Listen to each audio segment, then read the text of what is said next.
Welcome to another brand new episode of Undisputed Nerds, the light-hearted podcast where we talk about comic book movies, TV shows, and all that jazz. I am your host, Zane Taicho. I'm back from my holidays, and not as always, we have got your favorite substitute teacher back in. We have got the Illuminator, Rinsler. Hello. How you doing? I'm great. Thanks for asking. Feels weird being back for being off for 2 weeks. But yeah, it's great to be back. Also, I want to say thank you to Gigi for hosting and trying to piece together a podcast. I think nearly every episode he gave a brand new email address. But Gigi's on his holidays this time around. That's why, again, your favorite substitute teacher is in today. He was bigging up, I think, last week that he was 4 ahead, and now he's gonna have lost that on you in the count, isn't he? You're gonna go back to level pegging soon. Yeah. But the funny thing is, I still do the editing behind the scenes. So, am I really off? But you're never off, Zane. Never really off. No. But anyways, yeah. How are you doing? Like, you're almost a regular now, aren't you, on this podcast? This is number 3, I think. 3, yeah. So slowly developing my knowledge in the subject matter. But no, really good. Thank you. Yeah, excited to be here again. Excited to talk about some news and some Miss Marvel. Absolutely, yeah. Beautiful segue. And today we will be talking about episode 1 of Ms. Marvel. You always get tripped up a little bit by saying Ms. Yeah, sort of thing. So, today we'll be giving our thoughts, our reactions to episode 1. Zane, did you know that I love to surf? No, I didn't. I know, it's amazing. You'd never believe it looking at me, but I am an avid surfer. Not of the sea, though. Oh, no. I am a surfer of the World Wide Web, my friend. And let me tell you something. When I go surfing, I definitely need some protection. Not the usual kind of wetsuit, though. I need some VPN. Do you know what VPN means, Zane? I don't. What's a VPN? Well, it would be a virtual private network, and let me tell you, we here at Undisputed Nerds are being sponsored this week, and a big thank you to the episode sponsor, Surfshark VPN. You can get Surfshark VPN 83% off and 3 months free, Zane, if you go to surfshark.deals/Undisputed Nerds and enter in the promo code Undisputed Nerds. Surfshark VPN lets you trick your device into thinking it's in another country, which opens up a whole world of content library, Zane. So think about it this way. If you're in the UK, you can watch US Netflix, which has a far bigger selection of movies. You can get all of your Batfleck content that I know you love, Zane. I know you're looking for. If you're outside of the UK as well, you can watch amazing apps like BBC iPlayer. And if you're in the US, you can finally get access back to the old WWE Network with its far superior functionality. We've been using, me and Zane have been using Surfshark here at Undisputed Nerds for a while. It is our official VPN, and it doesn't just let us gain access to all the comic book movies, but it also secures our networks by encrypting internet traffic, keeping our location and download history private. Thankfully, so that people can't see me purchasing wetsuits. My favorite feature on the Surfshark, it knows when my phone leaves a trusted connection, like my home or work internet, and it immediately turns on to prevent interference. It's like having, I don't know, Batfleck's Justice League for your phone, Zane. I know exactly what you mean. And I know you've got a lot of Batfleck on your phone right now. So sign up to Surfshark today by using our link in the video description below, surfshark.deals/Undisputed Nerds, where you'll get, again, 83% off and your first 3 months free if you use the code Undisputed Nerds. We really appreciate if you just at least check them out, as they're a great company and we love working with them. Support Undisputed Nerds and support your internet privacy with Surfshark. That's crazy. Um, cool. Shall we get on to Ms. Marvel? Ms. Marvel, yes. Cool. So, if you're a new listener, normally what we like to do is split this into segments. What we're going to try to do is we'll try and keep time codes in the description so you can skip to certain bits. Of course, we'll be talking spoilers. So, if you haven't seen the episode, make sure to pause the podcast right now, go watch it, and then come back. Welcome back. I guess the first thing I want to get out of the way is we have a rating system on the show. So normally we'll say if something is undisputed, which means it's great, it's good, or if it's disputed, which means not so great. First of all, let's get it out of the way. Undisputed or disputed for yourself, Rizla? I'm going to say undisputed. Undisputed. Yep. It felt tough. Mm-hmm. Like, yes. So difficult. Indulge me. I think it was highs and lows. There were some really amazing things, scenes, stuff we'll come on to in a bit that were like, oh my god, that was incredible. And then the rest wasn't like bad. It was just not. It sort of was a real peaks, and then it felt weird to then just go to mundane sort of stuff that we'll cover in a minute. But yeah, so I still really enjoyed it, and then again, this is the theme for today, coming from a very little knowledge, an introduction to a character, which we'll go through in a bit. I'm in, so I guess undisputed in that sense. Good. Yeah, I would say it's undisputed for me. Feels really odd that the runtime for this is 40 minutes or close to 45 minutes. Yeah. There's some great stuff, like you mentioned, but it feels like it gets a bit stationary, and I'm not sure why. I don't know if it was a production thing or, COVID got in the way or whatever, but it feels like there's a kind of everything starts slowing down in terms of like story progression and stuff. But yeah, I really enjoyed it. I really enjoyed the visuals, the characters, and things of that nature. Do you want to go straight into characters? Yep. Super.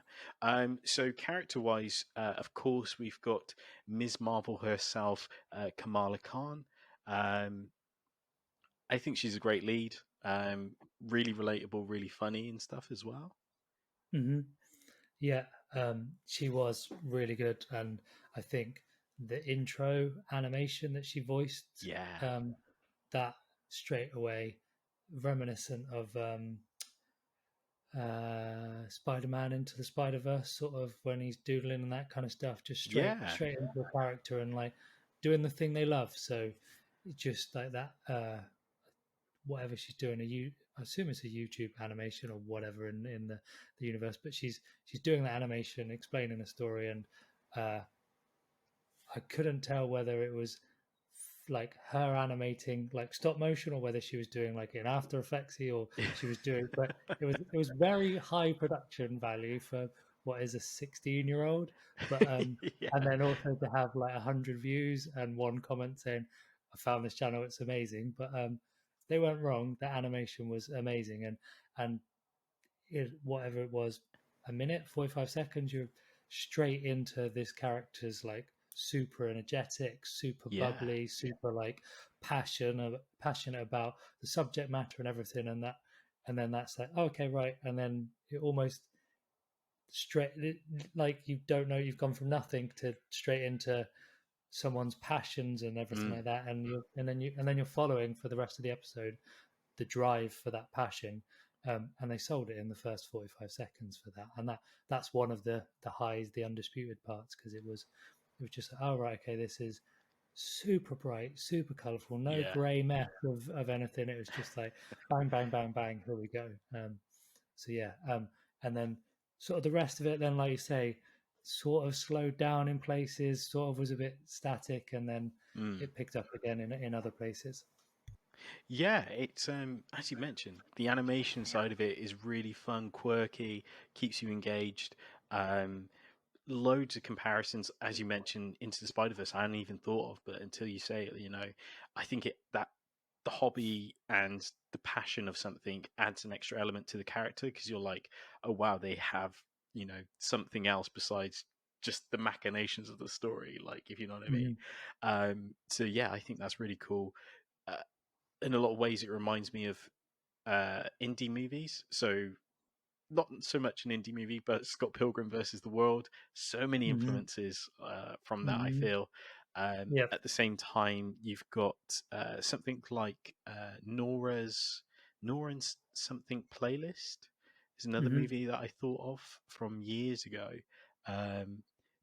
But yeah, it's that kind of coming of age, finding yourself, and sort of thing storyline, which I think is really cool. The other characters in this, so we've got Bruno, who's her friend, who makes all the gadgets and her cosplay and stuff. Yeah, so is he 16 as well and has just made his own like AI speaker to control the home? Like, I know we're in the world where there's super intelligence and all that, but just that scene kind of just randomly was like, yeah, here you go, I just made this for you. It's like, really?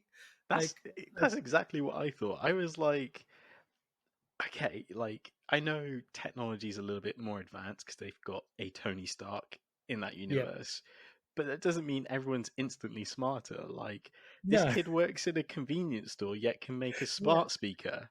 Like, yeah, not everyone can do that. no. But then on the flip side, then he, like, again, not to belittle it, but then later on he made gloves with LED lights on. So, Yeah. so you've got this high up here, and then you've got some gloves with LED lights on. It's like there's a balance there. Yeah, but Yeah, I that feel threw like me a little that bit. the Bruno's going to be the guy in the chair. Like, Yeah. is exactly what I thought. Like, he's going to be the Ned to Spider-Man. Like, and again, Ned felt like he was a bit too smart to be just a random guy. To hack a Spider-Man suit felt a bit weird. But yeah, it felt like the guy in the chair is The Bruno. guy in the chair with the bit of romance for the person that he's chairing, because there's the scene on the rooftop where they kind of, that's just when he shows her the LED gloves, and then there's that moment. Yeah. They longly pause for that awkward moment, and then they play fight. But I got the impression that was one of those, we've been friends for so long, and then there's going to be some relationship or peril at some point, because they're so. He's going to be one of maybe the victims of an episode or something like that. Maybe the person in danger, and that's where that interest comes from Kamala to save him, because that sort of, I know it's only like 5 seconds, but it's like there's a love interest type thing going there, or I could just be massively off, and that wasn't what they were going for. But they don't put stuff in these things for no reason. No, they sprinkle it in sometimes just to get a reaction, don't they? So, yeah, potentially. Like, what can I say? Like, based on her content, like, and based on the comic book version, Kamala makes a lot of fanfics, and some of those fanfics include if you blink you miss it, but there's a YouTube video she makes called Ant-Man and the Wasp Go on Romantic Paris Trip. I did not see that.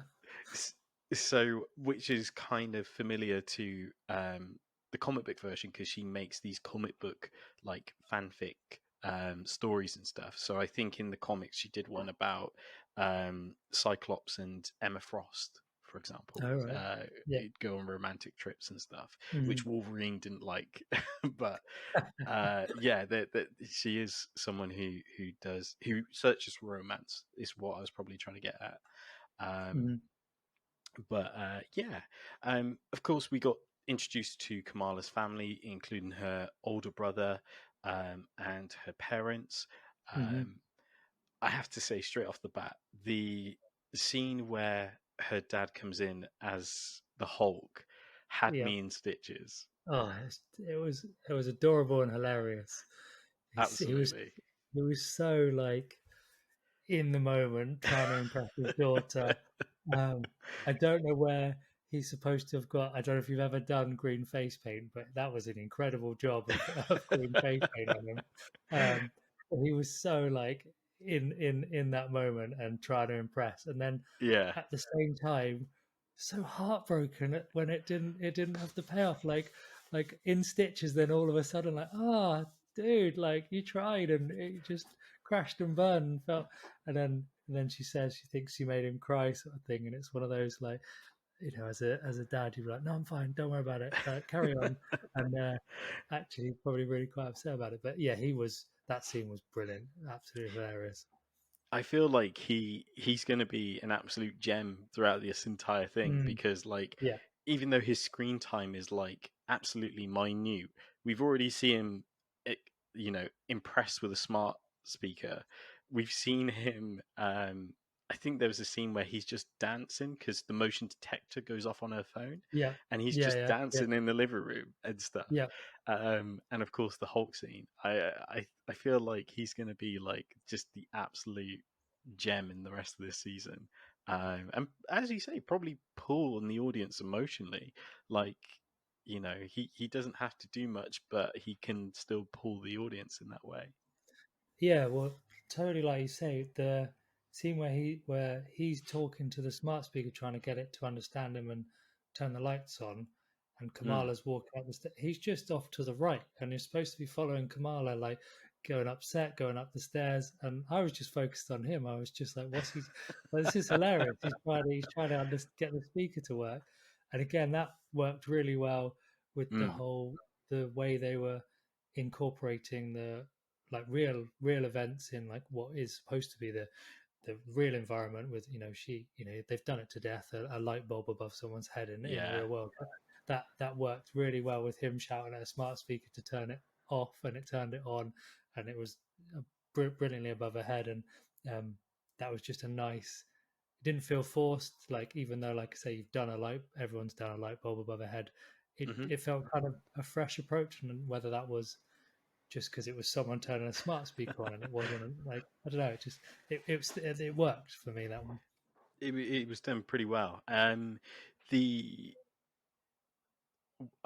was just thinking, I wonder if they've drawn in on the game, the Avengers video game, knowing that her dad's a big part of the video. Well, I say a big part. He's again sort of the home-based character in that video game. I wonder if they're drawing a lot more inspirations from that opposed to the comic book version. So that is the only experience I've had with Ms. Marvel was from the game. Admittedly, I didn't get very far in the game, but that's how I know of her as a character before this show. So I think outside of that, I wouldn't have known anything about her. I guess I don't know whether I can ask this question, but maybe get to it later. Obviously, the game, she's very Stretch Armstrong in the show. It's energy. Well, it's not explained so far, but it's, I assume, energy based from the bracelet. Well, it's obviously from the bracelet, but that is obviously a deviation from the source material. That's right. Yes. I guess now's a better time to talk about it. The power set is slightly different. So in this, they are constructions of her imagination. They're kind of crystallized as such. The Green Lantern type ring sort of thing.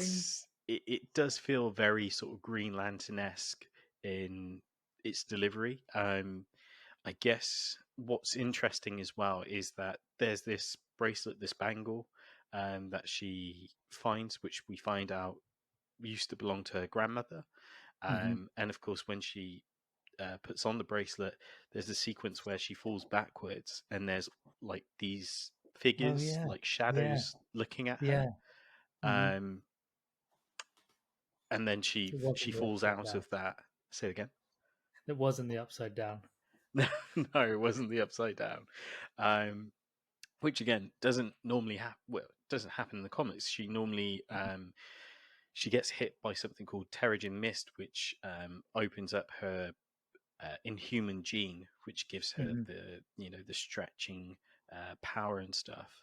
Um, there's lots of theories going around about the bracelet, because there are bracelets in the comic book version. So, for example, there's two that a lot of people kind of narrowing it down to, which is either the quantum band, which I think is probably the safe bet considering how much they've mentioned Ant-Man in Mhm. the first episode.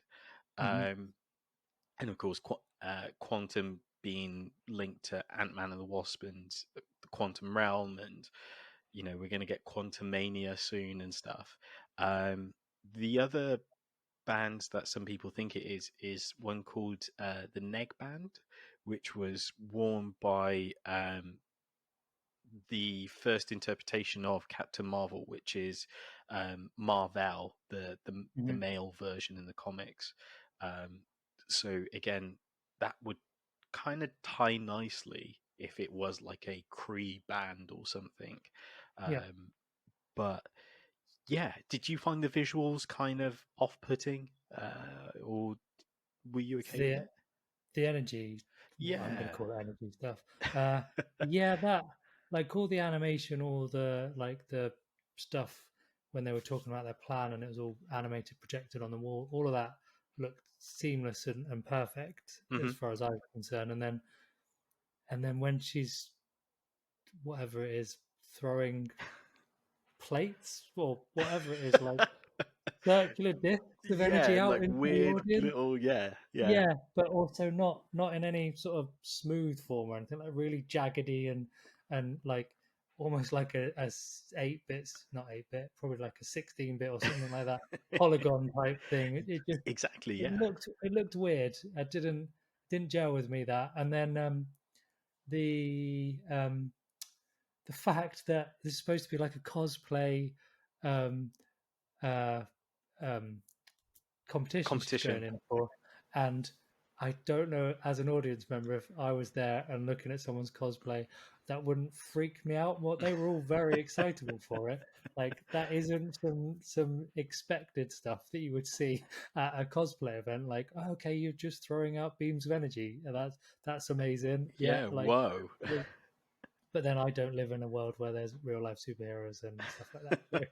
So it's not the norm for the population of the MCU. Yeah, it was kind of bizarre. Almost like everyone was kind of drunk off like Yeah. I don't know, a soft drink or something. Like Mm. everyone was blown away by the littlest thing. Yeah. Which I wonder is like an inside joke about conventions. Like you go to a convention, they, mention like the most deadest movie ever made and everyone goes crazy for it. Like, Hmm. Hmm. it Yeah. could be one of those things. But I know a lot of people kind of blown away of like how the convention had so many sort of cosplays of slightly obscure characters like Groot. Like, how do people Hmm. know about Groot and um, well, the rest of the Guardians and things of that nature. Um, Hmm. and I find it hilarious that the idea that the rest of the world knows about Infinity War and Endgame just from Ant-Man being on a podcast. Like, Yeah. Yeah. Yeah. Which is also like a real throwaway. Like you said earlier, you blink and you yeah. miss. He's got a podcast, and I was really hoping, and I haven't googled it. Is that a real thing? Have they made Ant-Man podcast that I could go and listen to right With now Paul Rudd, with, like, with Paul Rudd? Yeah, exactly. Like as you know, all those tidbits that they do these days with like you find a website that actually is an Ant-Man a podcast real that they've thing, done. yeah. I haven't googled it. I don't want to because in my head they have. That's a real thing. What I find hilarious as well is that they've got like the slogans, like there was fan art or a card which had a drawing of Captain America and it's saying this is Oh, America's ass. yeah, that was brilliant. Yes, I can't remember what the slogan was, but yeah, with a real like a massive circular bum as well. And there was a card with I can do this all day. I think as well. Was there that? Yeah, yeah. Yeah, there was that as well. So yeah.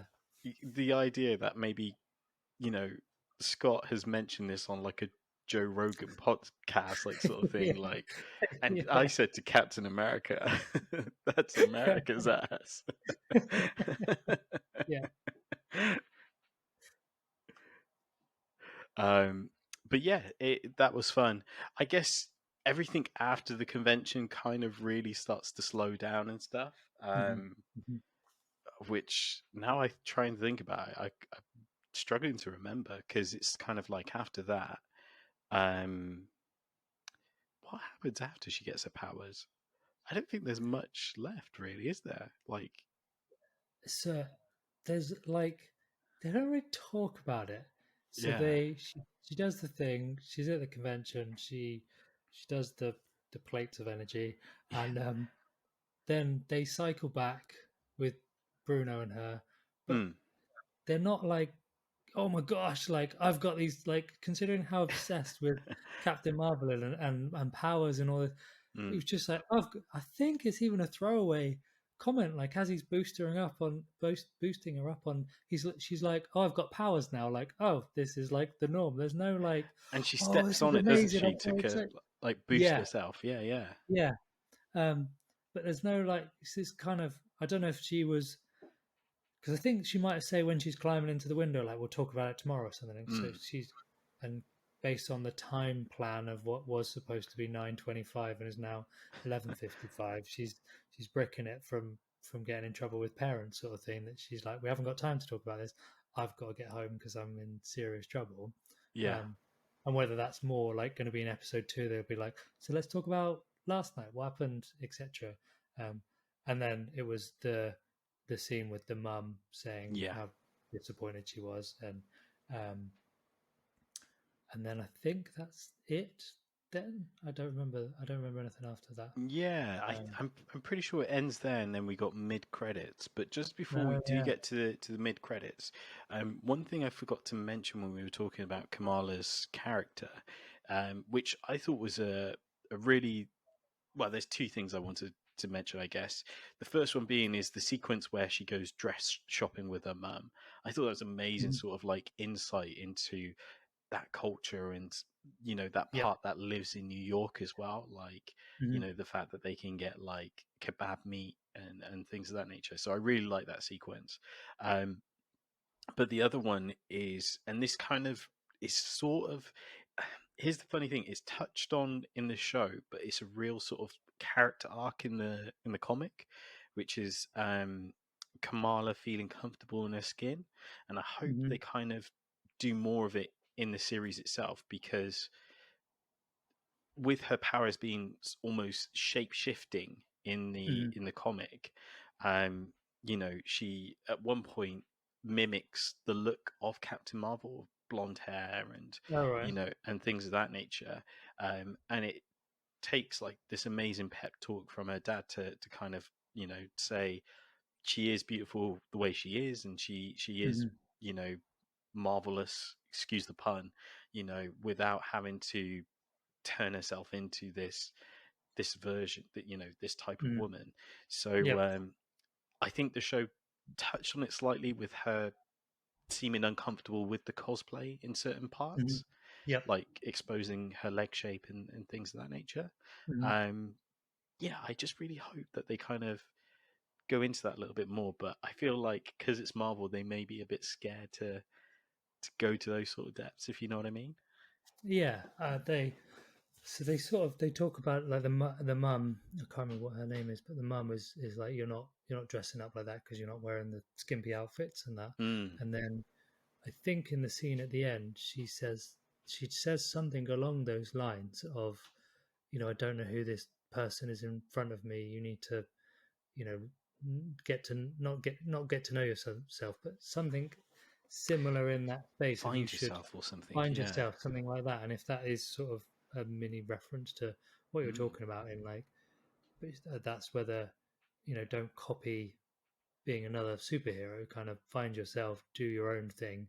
But then at the same time, you're not allowed to go backpacking around Europe or whatever it was that the other person did in the community that is massively frowned upon. So it was, I agree, it was a great scene as well, the shopping scene, to get that Mm. dynamic of mother-daughter and that relationship into that culture and everything on those lines that isn't something I'm familiar with. Yeah. But you understood the mother-daughter relationship dynamic Yeah. from that scene mostly, and then all the other sort of tidbits around, to the point where I think it's after that scene where the mum's actually made an outfit. She made the Hulk outfit for him. Is that Yes. after those stuff? Yeah. And I was like, oh, so she is trying to engage. And then that's when, again, it was like, we've really shot yourself in the foot there. Surely, if you were so keen to go, I know it's difficult because thinking back when I'm 16, would I want to go to a convention with my dad as the Hulk? If that was the Hulk, yeah, then yeah. But like, they were trying, and Mm. from the previous scene you sort of didn't think the mum was gonna get involved in it, because she was saying how the mum hates all the stuff that she likes and everything. So Yeah. and whether that's the power of the brother, because he said he'd put a word in, and or what, but that's all off camera, so you don't know what he said. Yeah. But yeah, I think the mum's supposed to sort of be the villain almost in this episode, but Yeah. she had a good arc as well. But still, like that stern mum that you've seen a few times in stuff, that like, okay, you're gonna have to, she's gonna get one over at some point, you got to think. Yeah. But I did have a question. So Mhm. we're going back to the bracelets you were talking about, Yeah. and it being from the grandma. It's the so when those bracelets come, the mum, again, I should know her name, but I'm going to call her the mum, was all Mhm. like, when the bracelet came out, she was like, that is junk. Almost like she knew what it... I got the impression she was like, Yeah. I've seen that before. You don't want that. Go and hide that in the attic because that is junk.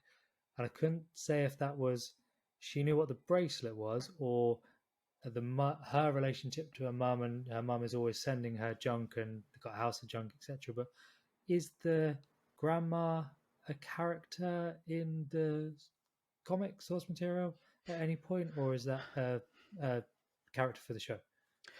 I don't remember the grandmother. I've only read a few Miss Marvel issues themselves. A lot of the other stuff I've read is where she's been in team up books, like all Right. new or different Avengers.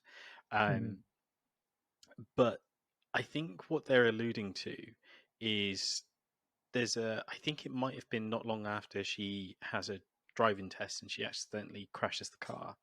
I think they mention in the car journey that Kamala's always sort of daydreaming like her grandmother, and this whole idea that her grandmother had kooky ideas and stuff. I think it's something Oh, along right, those yeah. lines they say, Yeah. which, as you probably pointed out, maybe, I guess this is the theory, is that the grandmother had these powers with the bracelet and wanted to bestow them onto Kamala's mum, but Kamala's mum not Yeah. believing, you know, Mm-hmm. the pitch. Yeah. And I guess in a way, the grandmother's still trying to bestow that bracelet or power onto someone else. I think it might be like what's the word I'm looking for? I guess it's kind of like an Avatar: The Last Airbender, like the powers like inherited to the next Mm-hmm. person, sort of thing. Which explains all those shadows and eyes looking at Kamala when she falls. Yeah. Like maybe that's her like whole ancestors like looking, or wielders of Mm-hmm. the bracelet sort of idea. Yeah. Yeah. Yeah. Or like she tried and the mum couldn't wield the power, like in Ooh. Kanto side of things, and then she's Mm. like, oh, so she's then that's why she has a real disdain for this kind of thing, and therefore that's why she's not allowing her to do superhero-y stuff, because she knows it's in the bloodline. She couldn't wield the power of the bracelet, whatever that's from the bracelet or whatnot. Yeah. Because it's obviously, if it's energy based, it's not. They might go with it's your inner energy type thing, and the bracelet is the thing that takes that inner energy and powers it, sort of thing. And the mum couldn't do it, maybe.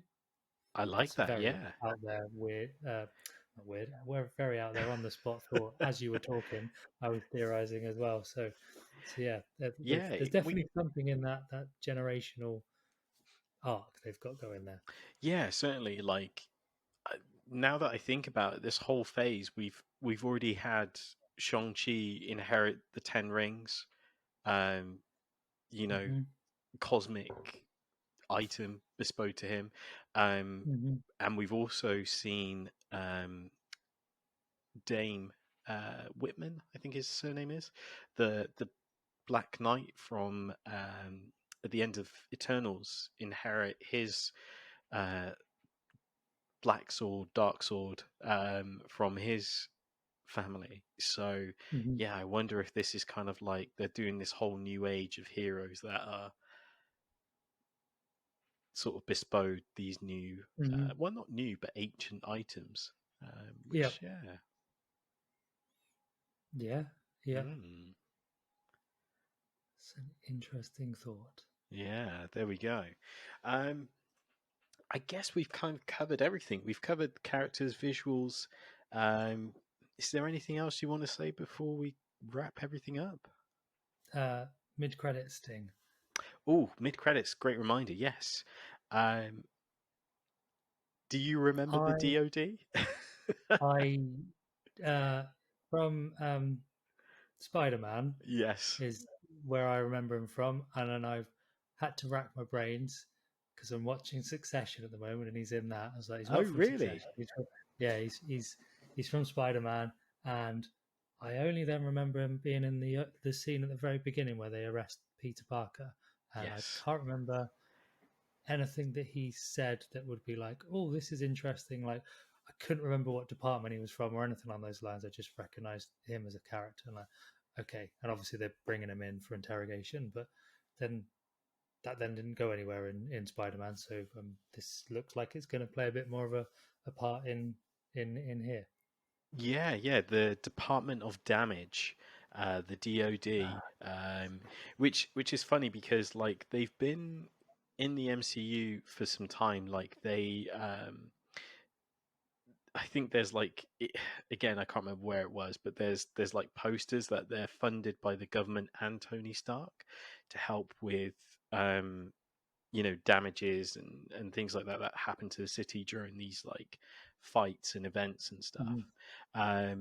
But what's weird is like they've gone from like this construction, you know, agency into like a federal sort of, agency sort of idea. Like they have Yeah. police and they can enforce like things and stuff. Which I guess in a weird way kind of makes them the bad corporation sort of, because now Shield is, I don't even know where Shield is anymore, but yeah, I guess they're kind of like the new bad corporate entity to face. Do they? This is really testing my memory. In the first Tom Holland solo movie, Homecoming. Thing, yeah, Batman, can't remember his name, Michael Keaton. Keaton, yes. Yeah, they are like getting all the stuff out, and there's a government agency that comes in and like says we're locking this down. That isn't them. I believe that is them before. That is them. Yeah, I think that might be. I'm pretty sure that is the DoD in the opening. It's with a lady. Yes. Yeah. And they're claiming all of the Chitauri yes tech and debris and stuff. Yeah. Yeah, okay. I'm pretty sure it's them in that, but I'm 100% sure they didn't say their shield. Yes, I don't. I don't remember them saying that. It was definitely not something that I'd heard of before at the point that they came in. So that, but I guess interesting that if they're the Department of Damage, like which technically hasn't done any damage yet, apart from which we haven't talked about that massive hammer swinging into the school kid that is dressed as Captain Marvel and doing 0 damage, and then also pinning her against the wall, and she just fell down. I was like, yeah, I'm alright. Like, it's probably a foam hammer. I'm going to pretend it's that because otherwise, how did that not? And then a massive Ant-Man head as well. Just like That was. wouldn't I think stop that was rolling. comical. Yeah, it wouldn't stop rolling. Like I No. thought once it destroyed one thing, I was like, okay, fair enough. And then it just like kept going, and I was like, how much momentum has that head got? Like Yeah. Jesus. So But yeah, I honestly thought when that hammer was swinging for her, I thought Kamala's gonna kind of push move the way. her out the way, yeah, Mhm. sort of thing, instead of just with shouting. like an energy hand, like she did with the catch, like just push Yeah, it that way, and that would have been it. but I guess the catching thing is kind of again kind of a Miss Marvel staple, like Mhm. stretching out and catching her and breaking the fall. So I guess they had to think of some inventive way to do it. But Mhm. yeah, that was a real odd sequence.